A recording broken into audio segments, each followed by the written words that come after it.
पश्चिम चंपारण के लौरिया से एक दर्दनाक सड़क हादसे की खबर है। इंटर की परीक्षा देने नरकटियागंज जा रही छात्राओं को टेम्पो दुर्घटनाग्रस्त हो गया और जय मंगलापुर पेट्रोल पंप के पास तेज रफ्तार टाटा हरियर कार ने अचानक दिशा बदलते हुए टेम्पो में जोरदार टक्कर मार दी। हादसे में 6 छात्राएं और एक अभिभावक और टेम्पो चालक गंभीर रूप से घायल हो गए। सहयोग से मौके पर पहुंची एम्बुलेंस ने सभी घायलों को तुरंत लौरिया अस्पताल पहुंचाया, जहां से उन्हें बेहतर इलाज के लिए बेतिया रेफर कर दिया गया है। बताया जा रहा है कि ये छात्राएं इंटर की इतिहास परीक्षा देने जा रही थी। पुलिस मामले की जांच में जुटी है। हम लोग जा रहे थे, उधर सामने से बोलेरो वाला आया, वो मार दिया स्कॉर्पियो वाला। तो कहाँ जा रहे थे? परीक्षा देने के लिए बच्चे लेकर जा रहे हैं। उधर से आ रहे हैं तो घायल आदमी को। कहाँ से आ रहे थे तो? हम लोग नौकरिया से आ रहे हैं जी, तो क्या हुआ? उधर से आए तो पूरा जाम लगा हुआ था। उसके बाद में जो देखा तो उठा कर लोग करा दिया, हम लेकर चले। क्या नाम है आपका? मेरा नाम इस्लाम मियां हुआ, एम्बुलेंस चालक। एम्बुलेंस चला। पूर्णिया सांसद पप्पू यादव की गिरफ्तारी के बाद बिहार की राजनीति गर्मा गई है। गिरफ्तारी की खबर मिलते ही उनके समर्थक सड़कों पर उतर आए और शहीद चौक पर सांसद प्रतिनिधि नैयर मसूद खान के नेतृत्व में मुख्यमंत्री नीतीश कुमार और उप मुख्यमंत्री सम्राट चौधरी का पुतला दहन किया गया है। सरकार के खिलाफ जमकर नारेबाजी हुई है। समर्थकों ने इसे राजनीतिक बदले की कार्रवाई बताया और कहा है कि पप्पू यादव की आवाज दबाने की कोशिश की जा रही है। बता दें कि छात्र नेताओं का आरोप है कि नीट छात्रा कांड को उठाने की वजह से सांसद को निशाना बनाया गया। चेतावनी दी गई है कि अगर जल्द रिहाई नहीं हुई तो आंदोलन और तेज होगा।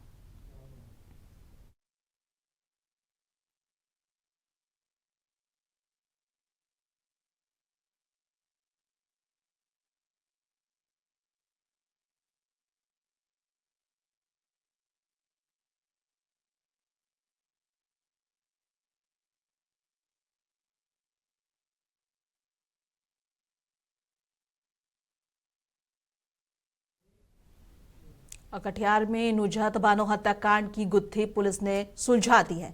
20 जनवरी को बलिया बेलोन में हुई इस सनसनीखेज हत्या के पीछे पारिवारिक साजिश सामने आई है। एसपी शिखर चौधरी ने बताया कि नुजहत बानो की शादी 6 महीने पहले सिकंदर से हुई थी, लेकिन वे उसकी दूसरी पत्नी थी। पहली पत्नी जो दिल्ली में रहती थी, उसने अपने पिता मोहम्मद जब्बार के साथ मिलकर नुजहत की हत्या की साजिश रची और इसके लिए शूटर मोहम्मद तौसीफ को 2.5 लाख रुपए की सुपारी दी गई। पुलिस ने दोनों आरोपियों को गिरफ्तार कर हत्या में इस्तेमाल पिस्टल भी बरामद कर लिए। फिलहाल मामले के हर पहलू की जांच की जा रही है। एक प्रोफेशनल शूटर द्वारा जो है ये हत्या की गई थी गोली मारकर। तो इसमें एक एसआईटी का गठन किया गया था। लगातार इसमें एसआईटी द्वारा तकनीकी अनुसंधान किया जा रहा था और इसी क्रम में एक अभियुक्त जिनके द्वारा कि इस पूरे मामले की सेटिंग की गई है, मोहम्मद जब्बार, ये आपके बलिया बेलोन के ही रहने वाले हैं। इनको दिल्ली से एसआईटी द्वारा गिरफ्तार किया गया और इनके स्वीकारोक्ति बयान के आधार पर जो शूटर था जिसके द्वारा कि इस हत्या को अंजाम दिया गया था, मोहम्मद तौसीफ, इसको जो है गिरफ्तार कर लिया गया है। इनके पास से एक पिस्टल जो कि हत्या में यूज़ हुआ था गोली मारने के लिए, उसको बरामद किया गया। मैगज़ीन और एक मोबाइल जो है इसको बरामद किया गया है। पूछताछ में जो मामला सामने आया है, जो मृतिका थी उनके जो पति थे सिकंदर, उनकी दूसरी शादी थी, जिसको लेके कि जो पहली पत्नी थी उनके अंदर कहीं ना कहीं द्वेष की भावना थी और उनकी पहली पत्नी और उनके पिताजी ने मिलकर इस पूरे जो हत्या की प्लानिंग है इसको रचा था और दिल्ली में ही रहकर जो पहली पत्नी थी सौतन जो लगी मृतिका की, और उनके पिताजी ने ये प्लानिंग किया और दिल्ली से ही लाइनिंग करके एक बलिया बेलोन के लोकल शूटर को हायर किया, मोहम्मद तौसीफ, और उसके द्वारा इस घटना को अंजाम दिया गया। 2,30,000 रुपये जो पूछताछ में सामने आई है, शूटर को 2,30,000 रुपये देने की बात की गई थी, जिसमें कि 80,000 रुपये उसे दे भी दिया गया था। बाकी फिर एफआईआर होने के बाद जब गिरफ्तारी होनी स्टार्ट हुई तो बाकी का बकाया जो था वो कुछ समय बाद देने की बात थी। उससे पहले ही ये लोग की गिरफ्तारी कर ली गई है।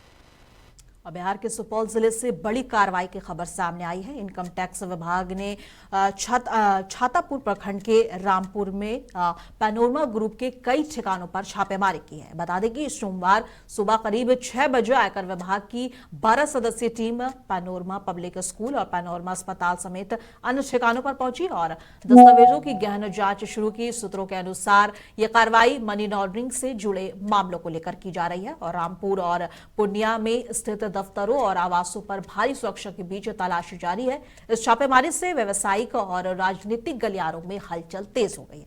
फिलहाल एजेंसियों के आधिकारिक बयान का इंतजार है।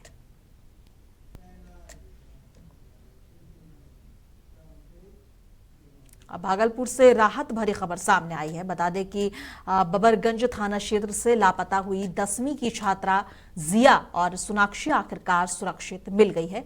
दोनों छात्राएं 8 जनवरी को स्कूल आई थी, लेकिन इसके बाद उनका कोई सुराग नहीं मिल रहा था। मामले की गंभीरता को देखते हुए एसएसपी के निर्देश पर एसआईटी टीम बनाई गई थी और कई राज्यों में तलाशी की गई थी। बता दें कि 31 जनवरी को मुंबई के चाइल्ड हेल्प सोसाइटी से सूचना मिली कि दोनों छात्राएं वहां सुरक्षित हैं और वीडियो कॉल से पहचान के बाद पुलिस टीम उन्हें मुंबई से भागलपुर लेकर आई। फिलहाल मेडिकल जांच हो चुकी है और अब कोर्ट में बयान दर्ज कराए जाएंगे। बबरगंज में एक मामला हुआ था जिसमें 2 लड़कियां 8 जनवरी को जो है कहीं गायब हो गई थी, जिसके आलोक में जो है उनके परिजन के द्वारा शिकायत दर्ज की गई थी, जिसके आलोक में 9 तारीख को जो है FIR दर्ज की गई थी। और उसके बाद जब मेरे मामला संज्ञान में आया था SRE को ज्वाइन करने के बाद, तो एक SRT का गठन किया गया था। SRT की टीम ने जो है जो काम किया, हम लोगों ने प्रतिदिन उसमें जो है एक लगातार रिव्यू किया। उसके आलोक में मुंबई से वो दोनों लड़कियाँ बरामद की गई, वहाँ CWC के माध्यम से हमारे पास वो बरामद की गई। और उसमें जो प्राथमिक रूप से हम लोग यहाँ पर कोर्ट में ये साथ में लाइव भी हुए हैं यहाँ पे, और आज माननीय न्यायालय में उनको जो है प्रोड्यूस करना था और जो भी उनका बयान होता, लेकिन वो एक बम की सूचना के आलोक में अभी वहाँ पर प्रोड्यूस नहीं की जा सकी हैं। लेकिन जो CWC में उन लोगों ने बयान दिया है, जो हमारी टीम भी साथ में थी, वहाँ पे जो बयान में जो जानकारी प्राप्त हुई है उसमें उन्होंने प्राथमिक रूप से यही अभी बताया है कि वो दोनों आपस में जो है काफ़ी क्लोज थे और उसी के आलोक में वो दोनों यहाँ पे घर से जो है निकल के चली गई थी। यहाँ से वो ट्रेन के माध्यम से पटना गई और पटना से फिर उन्होंने दादर की कोई ट्रेन पकड़ के मुंबई निकल गई। तो उसी के आलोक में हम लोगों के द्वारा जो सूचना प्रसारित की गई थी, उसी में जब उनकी आइडेंटिफाई उनको किया गया तो CWC में उनको वहाँ पर रखा गया था पकड़ के, और उसी के आलोक में हम लोग लाए हैं। तो जो प्राथमिक उनकी जो कारण इसमें समझ में आया है, तो दोनों आपस में साथ में बातचीत करके निकल के गई थी और आगे अभी माननीय न्यायालय में आज जो बयान देंगी उसके आलोक में जो आगे की जो मतलब तथ्य आएंगे। अब भागलपुर से एक अहम खबर सामने आई है। बीते कल व्यवहार न्यायालय परिसर को बम विस्फोट की सूचना मिलने से अफरा तफरी मच गई थी। सूचना मिलते ही पुलिस और प्रशासन हरकत में आया था और पूरे कोर्ट परिसर को घेराबंदी कर जांच शुरू कर दी गई थी। और बता दें कि बम स्क्वाड और सुरक्षा एजेंसियों ने हर कोने की सघन तलाशी की, लेकिन कोई भी संदिग्ध या विस्फोटक सामग्री नहीं मिली है।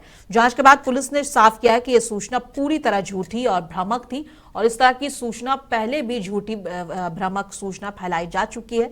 इसके बाद न्यायालय परिसर को सुरक्षित घोषित कर नियमित कामकाज फिर से शुरू कर दिया गया है। प्रशासन ने लोगों से अफवाहों पर ध्यान न देने की अपील की है और देखिए क्या कुछ कह रहे हैं। हर एक न्यायालय है, कोर्ट में एक बम थ्रेट आया हुआ था, जो एक फोक्स मैसेज के माध्यम से, एक ईमेल के माध्यम से जो है कोर्ट परिसर का जो कंप्यूटर है उसमें भेजा गया था। और उसमें उस दिन तत्काल हम लोग BDDS टीम, जो हम लोग की स्पेशल टीम होती है, उसमें पूरा एक सैनिटाइजेशन किया गया था। तो सैनिटाइजेशन के बाद पता चला था इट वाज होक्स और उसमें कुछ मतलब कोई तथ्य जो है सही नहीं था और उसके आलोक में पूरी कार्रवाई की गई थी। और उसी आलोक में हम लोगों ने एक प्राथमिकी भी दर्ज किया था, जिससे संबंधित जो भी उसके टेक्निकल डिटेल्स वगैरह होते हैं, तो माइक्रोसॉफ्ट या अन्य जो कंपनियाँ हैं उनको भेजा गया है उसकी IP और अन्य चीज़ें प्राप्त करने के लिए। कुछ डिटेल्स हम लोगों को मिले हैं जिसमें भी कोई कंक्रीट हम लोगों के पास वो एविडेंस नहीं है और कुछ और चीज़ें अभी हमारे पास नहीं आई हैं। लेकिन आज दोबारा कोर्ट परिसर को जो है ये में बम ब्लास्ट करने के लिए जो है एक मैसेज जो है, होक्स मैसेज फिर जो है उसी कंप्यूटर पे आया हुआ है, जिसमें तमिलनाडु से रिलेटेड कुछ चीज़ों को लिंक किया गया है, जो फिर ISI या कई अन्य संगठनों से चीज़ें लिंक करते हुए, जिसका कोई जो है फैक्चुअल यहाँ पे कोई कनेक्शन नहीं है, लेकिन उसके बाद भी मैसेज किया गया था। तो उसके एहतियातन हम लोगों ने तुरंत हमारी जो टीम थी और पुराधिकारियों की और साथ में BDDS टीम और जो अन्य हमारे जो है इसमें एक्सपर्ट हैं उनके माध्यम से और हमारी जो तकनीकी टीम है साइबर DSP और अन्य लोग, इसमें सारा डिटेल्स कलेक्ट कर लिए हैं। पूरा सैनिटाइजेशन आज किया गया है।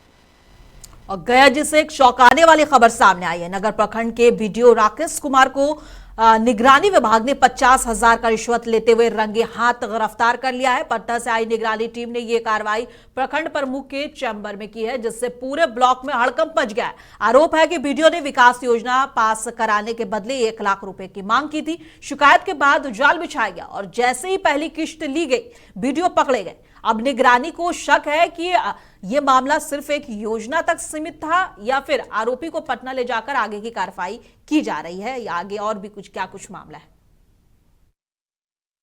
प्रखंड विकास पदाधिकारी चंदौती ब्लॉक नगर प्रखंड का गिरफ्तारी हुई है विजिलेंस द्वारा।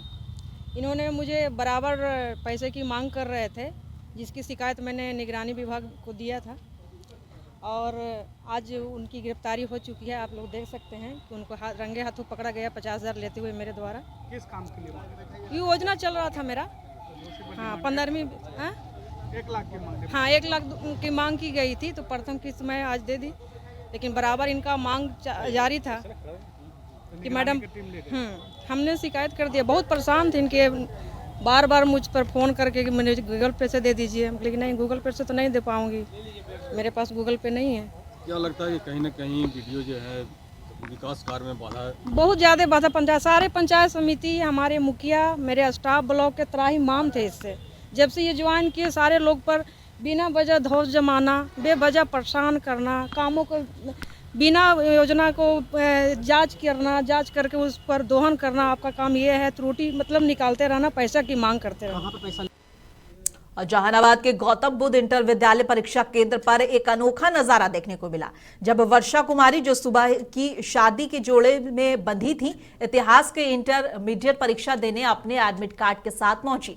जैसे ही लोगों ने दुल्हन को देखा, भीड़ इकट्ठा हो गई और सब उसे देखने के लिए उत्साहित हो गए। सुरक्षा में तैनात पुलिस और महिला सुरक्षा कर्मियों ने उसे सुरक्षित परीक्षा केंद्र तक अंदर ले जाया और वर्षा ने बताया कि शादी सामाजिक रीति रिवाज के अनुसार हुई है, इसके बावजूद परीक्षा देने उसके लिए जरूरी था। यह घटना जहानाबाद में परीक्षा केंद्र पर एक दिलचस्प और सोशल मीडिया पर चर्चा का विषय बना हुआ है। एक लड़की थी जिसका शादी शायद आज ही हुआ था और वो मतलब शादी के मंडप से ही विवाह के जोड़े में आई थी एग्ज़ाम देने के लिए, तो उसी को लेकर के ज़्यादा भीड़ बढ़ गया था। लेकिन अभी उनको हम बाहर किए हैं भीड़ को, शायद लड़की अभी जाने ही वाली होगी। बस कहाँ की कोई जानकारी मिली है? ना उसका मतलब उसके बारे में तो पता नहीं है, बस हम लोग बस देखे स्कूल में और कुछ नहीं। इसके पहले भी एग्जाम देने आ रही थी रेगुलर? अब आ ही रही होगी, क्योंकि आज तो पहली बार आई नहीं होगी देने के लिए, लेकिन शादी होगा तो इसलिए जोड़े में आ गई है, क्योंकि सिंदूर दान के बाद तुरंत जोड़ा खोला नहीं जाता है। हाँ इसी को लेकर काफी भीड़ थी। हाँ इसी को लेकर काफ़ी भीड़ थी। शादी कब हुआ है आपका? कल हुआ है। कल हुआ है और आज एग्जाम देने चला है? क्या संदेश है, क्या कहना चाहेंगे, क्या कहना चाहेंगे? शादी आज सुबह, शादी आज सुबह हुआ था। क्या हुआ है? शादी सुबह हुआ था। टाइम नहीं मिला, चले आई। और पाकिस्तान ने कोलंबो में 15 फरवरी को भारत के खिलाफ होने वाले T20 वर्ल्ड कप 2026 मैच का बायकॉट करने का अपना फैसला बदल लिया है। यह बदलाव ICC, PCB और बांग्लादेश क्रिकेट बोर्ड के साथ बातचीत के बाद हुआ है। इस पर बिहार में मंत्री दीपक प्रकाश ने कहा है कि एक अच्छी पहल है, खेल में राजनीति नहीं होनी चाहिए। वहीं उन्होंने राबड़ी देवी पर नीतीश कुमार की टिप्पणी पर भी अपनी प्रतिक्रिया दी है। और समाज में मर्यादा तोड़ने का काम राष्ट्रीय जनता दल के लोग करते हैं। दरभंगा में सब 6 वर्ष की बच्ची के साथ रेप किया गया और हत्या कर दी गई, लॉ एंड ऑर्डर पर सवाल लगातार विपक्ष। घटना काफ़ी दुखद हुई है, लेकिन दोषियों के ऊपर सख्त से सख्त कार्रवाई की जा रही है, गिरफ्तारी भी हो गई है और समुचित न्याय मिलेगा। कर्नाटक में अल्पसंख्यकों की ऋण माफ करने के फैसला लिए जा रहा है। अभी तो हम देख नहीं पाए, लेकिन उसमें क्या गाइडलाइंस वगैरह देखेंगे तब उस पर कमेंट कर पाएंगे। पाकिस्तान की मैच खेलने के लिए पाकिस्तान ने T20 का हरी झंडी दे दी है। नहीं, बढ़िया है, खेल को और राजनीति को अलग रख के देखना चाहिए। बढ़िया है, अगर खेलेंगे तो स्वागत योग्य है। समय पे होना है पंचायती चुनाव 2021 में, चूँकि दिसंबर के महीने में जाके पूरा हुआ था चुनाव।